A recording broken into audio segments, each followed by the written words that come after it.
शूद्र, वैश्य, क्षत्रिय, ब्राह्मण, ये 4 वर्ण और आश्रम, ब्रह्मचर्य, गृहस्थ, वानप्रस्थ और संन्यास, ये वर्णाश्रम है। इन चारों में, इन चारों को भगवान कृष्ण कहते हैं कि मैंने बनाया है, मनुष्य ने नहीं बनाया। तो अब इन 4 वर्णों में मनुष्य को जब मनुष्य जीवन मिलता है तो शुरुआत उसकी कहां से होती है? वो शूद्र से शुरू करेगा, शूद्र कुल में जाएगा पहले, पीछे की योनियों में भटकते हुए जब उसको परमात्मा कृपा करेगा। कहता क्या है? रामचरितमानस पढ़ा करो, चाहे 2 बार रोज पढ़ो, रोज पढ़ा करो। कि कबहु कीकर करुणा न देहि, देत ईस बिनु हेतु स्नेही, यह तनकर फल विषय न भाई, स्वर्गहु स्वल्प अंत दुखदाई। कबहु कीकर, कभी परमात्मा, जब जीव भटकते भटकते बार बार मरना, जीना, मरना, दुख सुनना, परेशान हो जाता, त्रस्त हो जाता है, तब भगवान उसके ऊपर दया करते उसको मनुष्य का शरीर देते हैं। मतलब भगवान की कृपा जीव के ऊपर होती है तब मनुष्य शरीर मिलता है।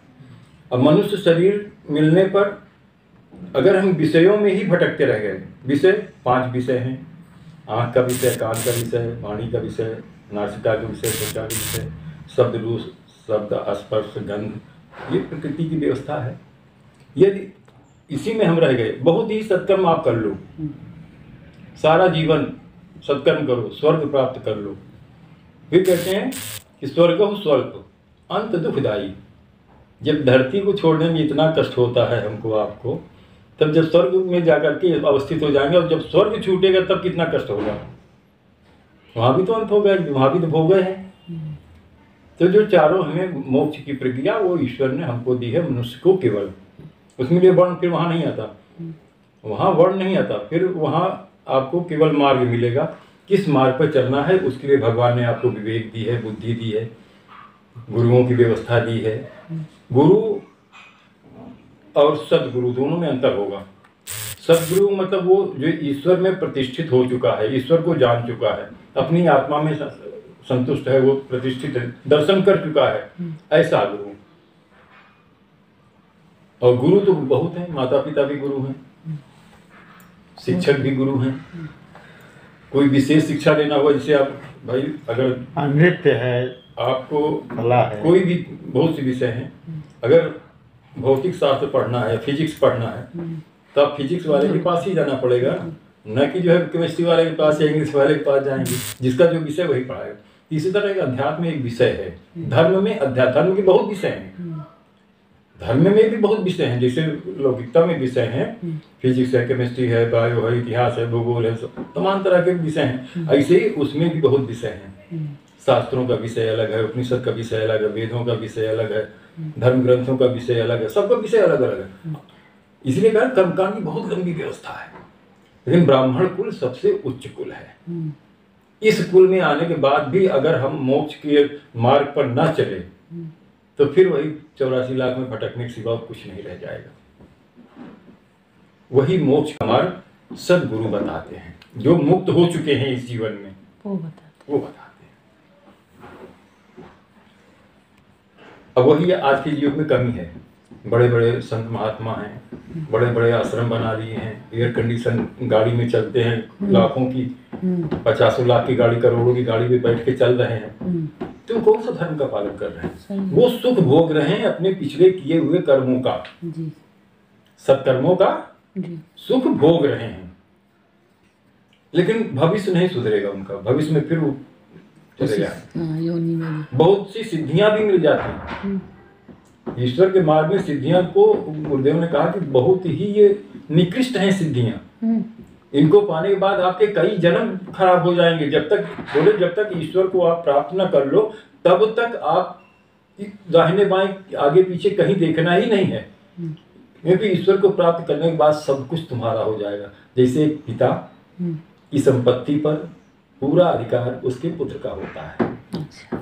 तो अगर हम उसको माता पिता कहते हैं, परम पिता कहते हैं, वो हमारा माता पिता ईश्वर है, तो क्या उसकी संपत्ति पर हमारा अधिकार नहीं है?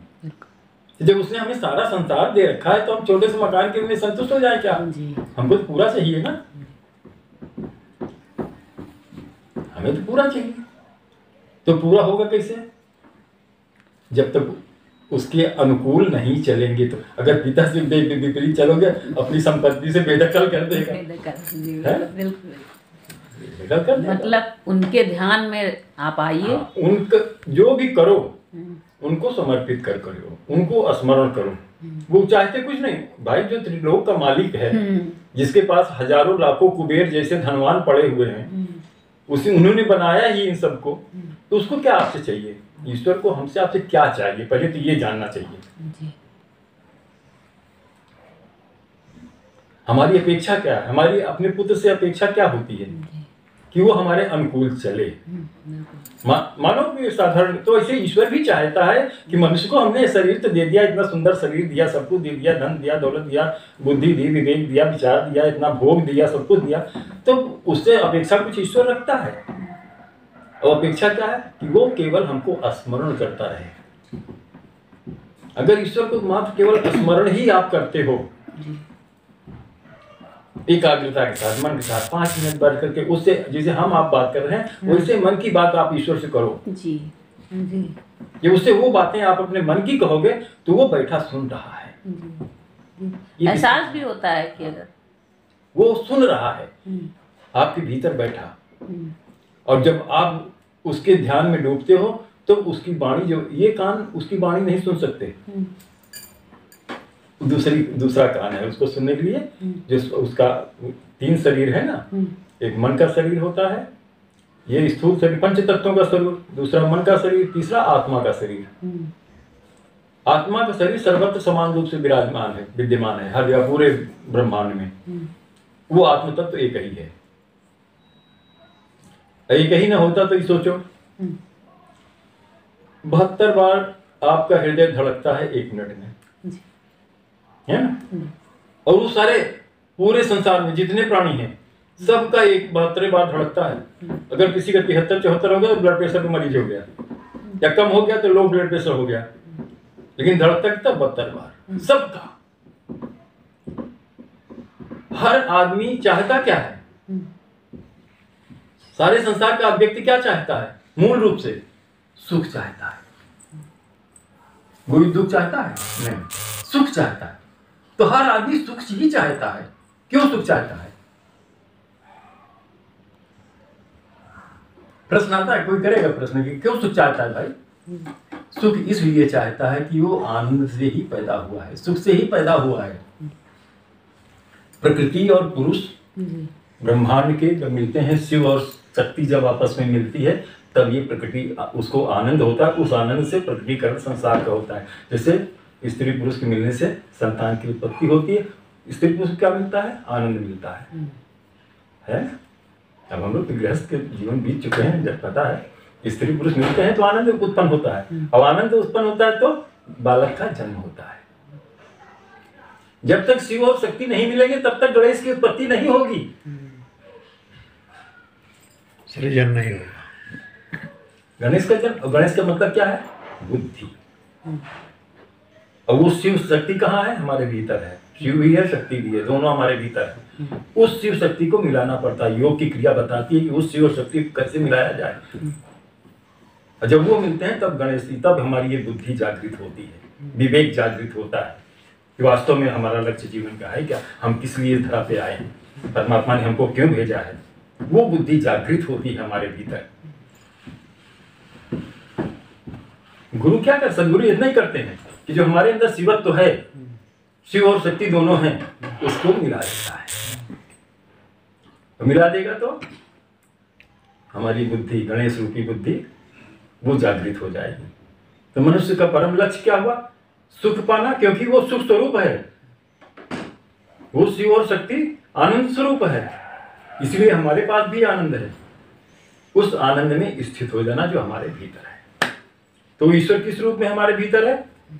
This program is co-sponsored by Nevatia Steel and Alloys Private Limited, envisioning fast-track growth in the steel wire industry. Manufacture stainless steel wires for the international market. The wires manufactured in compliance with international standards of quality. Tarapur NIDC 401506.